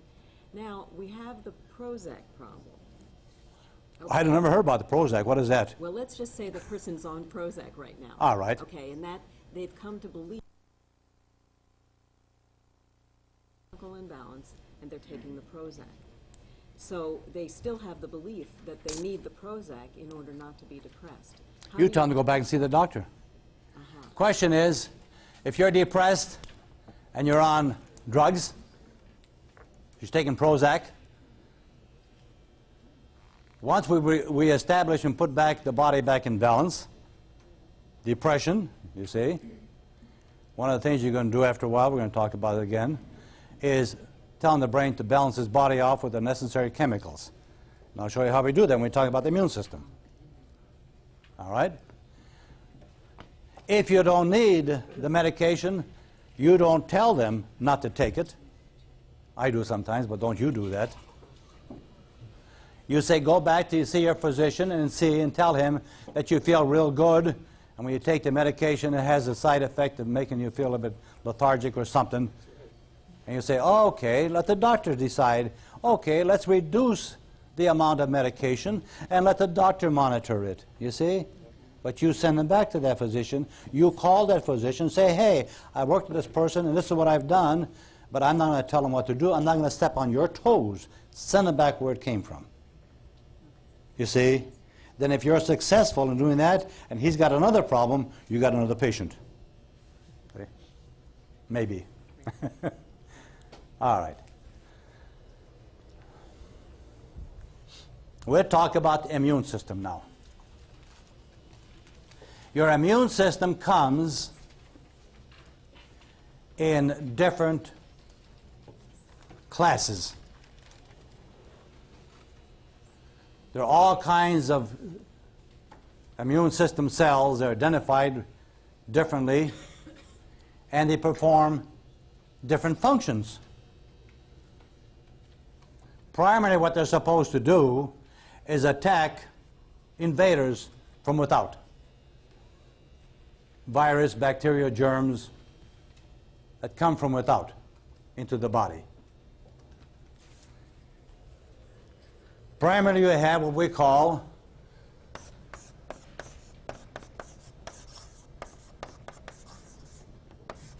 the helper T cell, also known as a CD4 cell.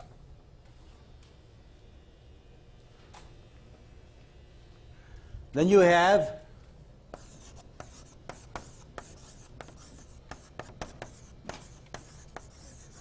a suppressor T cell.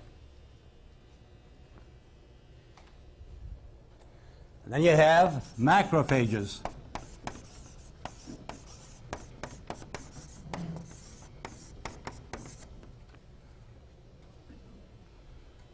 And you also have B cells.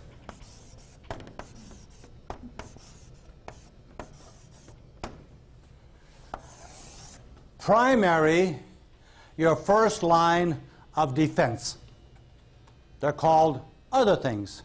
They're called neutrophils, they're called lymphocytes, they're called lots of things. So let's stay with a nice, easy explanation of them.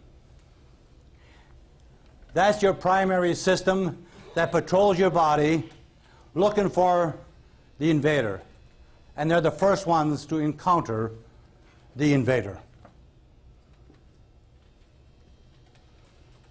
And then you have a backup system. You got a natural killer cell. You got a killer T cell.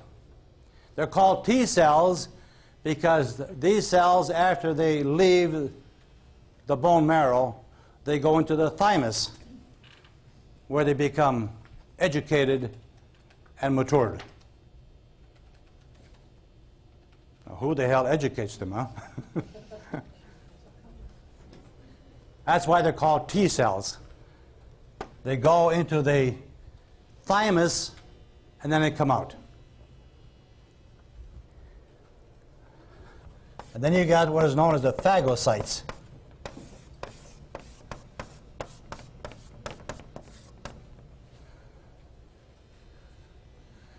P-H-A-C-O-G-Y-C-T-S. C-Y-T-E-S. Phagocytes. And then you have what they call also a dull cell, a null cell, and all other kinds of cells. Hundreds of them. You also have what they call a component system made of certain chemicals. When a molecule of carbon, oxygen, hydrogen, and nitrogen unite in the body, they become also a cell as part of the immune system. With the three elements, doesn't work. Two doesn't. Need all four: carbon, oxygen, hydrogen, and nitrogen. It's a kind of a reserve system back there. The ratio between a helper T cell and a suppressor T cell is 2-to-1. The helper T cell is the brains of the outfit. The helper T cell has a memory bank of 1 million antigens, things that might destroy your body. Can you imagine a little tiny microscopic cell being so smart?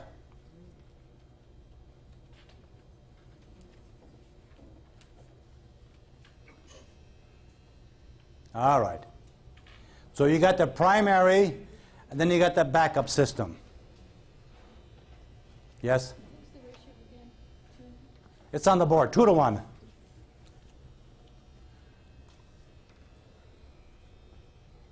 Okay?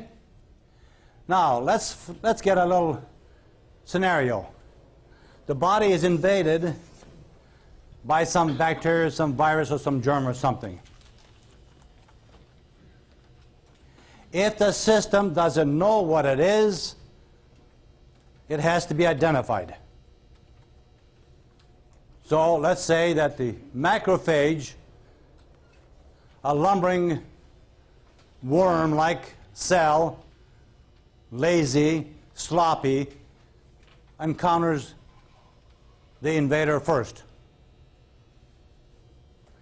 The macrophage will take a bite or a molecule of the invader and take it to the helper T cell and say, hey, buddy, what is this? Good or bad?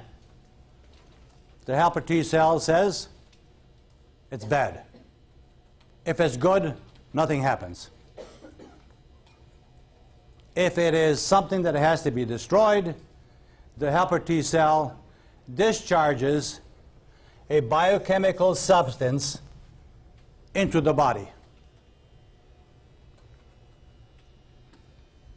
I say it urinates in the body. When that biochemical substance passes the B cells, a B cell will recognize that its problem has to be taken care of. Each B cell is programmed to handle one problem. So this biochemical substance can pass thousands of B cells and nothing is done. But when one B cell says, that's my problem, the B cell in turn will discharge a biochemical substance, and that biochemical substance surrounds the invader, locates the invader, and surrounds the invader. When the B cell's chemical surrounds the invader, it alerts the backup system. Unless the backup system is not alerted, it stays in the thymus, the spleen, the lymph nodes, some other glands. When the B cell chemical is in the system, the backup system comes out and locates the invader by the substance that the B cell discharged. It's like sharks coming out when the blood is in the water. The blood can be miles or feet away or yards away, and the sharks, whoosh, they go over there.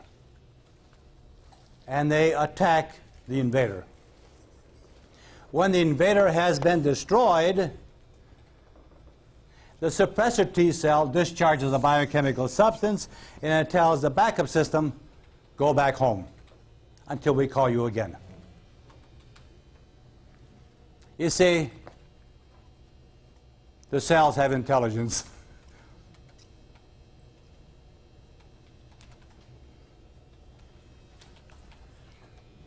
Works pretty good, doesn't it? I like to call the backup system, they're in the organs and glands and tissues, and guess what they're doing there until they're called? They're playing poker, smoking cigars, and drinking beer. And they don't come out to fight until somebody knocks on the door and says, hey, we need you. They put the cards down, they put the beer down.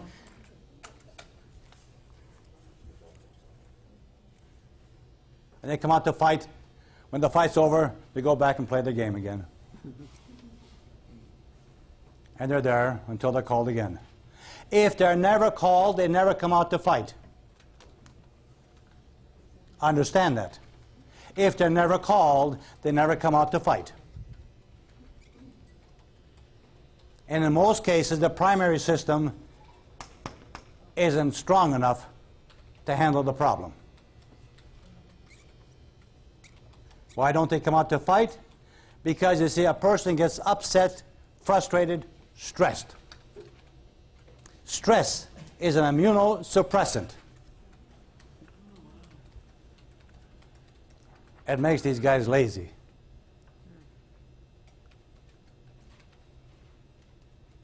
So if somebody is going to have an operation, you're going to put in a foreign tissue, a gland or an organ, they have to give that individual an immunosuppressant so they don't go and fight the new gland or tissue as being foreign material. They shut it down. And once they're shut down, and let's say we got a heart replacement, when they get to be active again, they'll think, hey, that guy's been here for a couple of days, I guess it's all right. and then they leave it alone.